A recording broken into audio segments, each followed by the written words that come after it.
საქართველოს საზღვართან მყოფი უკრაინელების ნაწილი სამშობლოში დაბრუნდა. ამას წინ ხანგრძლივი და მრავალმხრივი მოლაპარაკება უძღვოდა.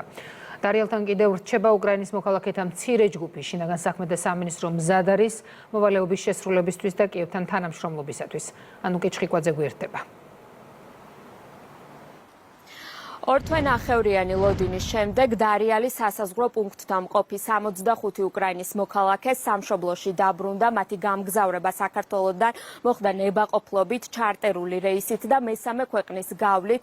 ეს ადამიანები საქართველოს ტერიტორიაზე ვერ შემოდიოდნენ იმ დადგენილი ნორმების გათვალისწინებით, რომლებსაც უკრაინის მოქალაქეები ვერ აკმაყოფილებდნენ და შინაგან საქმეთა სამინისტროსთვის განსაკუთრებულად ხაზგასასმელი იყო მათი წარსული, რომელიც აჩენდა საფუძვლიან ეჭვს, რომ მათი შემოშვებით შესაძლოა ქვეყანაში მართლწესრიგი და უსაფრთხოება დარღვეულიყო. ამის თავიდან ასაცილებლად კი შინაგან საქმეთა სამინისტრო აქტიურად მუშაობდა და აწარმოებდა მოლაპარაკებებს როგორც უკრაინასთან, ასევე სხვა საერთაშორისო ორგანიზაციებთან.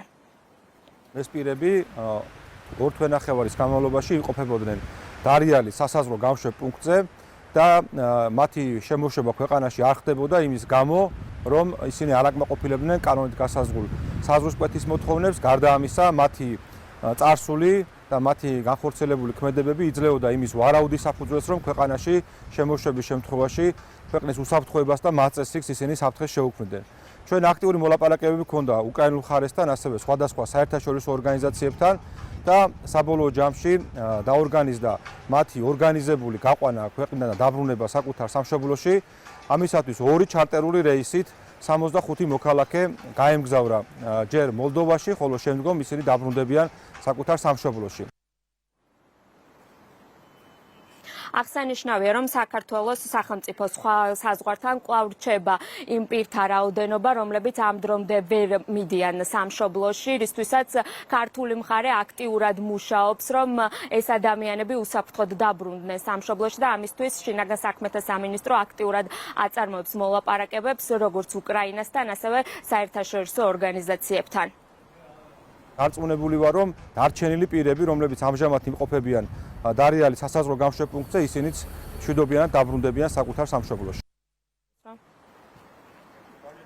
შინაგან საქმეთა სამინისტრო, საგარეო საქმეთა სამინისტროსთან და სხვა სახელმწიფო უწყებებთან ერთად აქტიურად მუშაობს იმისათვის, რომ ერთის მხრივ ქვეყანაში დაცული იყოს საქართველოს მოქალაქეების უსაფრთხოება და მეორეს მხრივ დროულად მოხდეს ეგრეთ წოდებულ ნეიტრალურ ზონაში მყოფი პირების უსაფრთხოდ საკუთარ სამშობლოში დაბრუნება.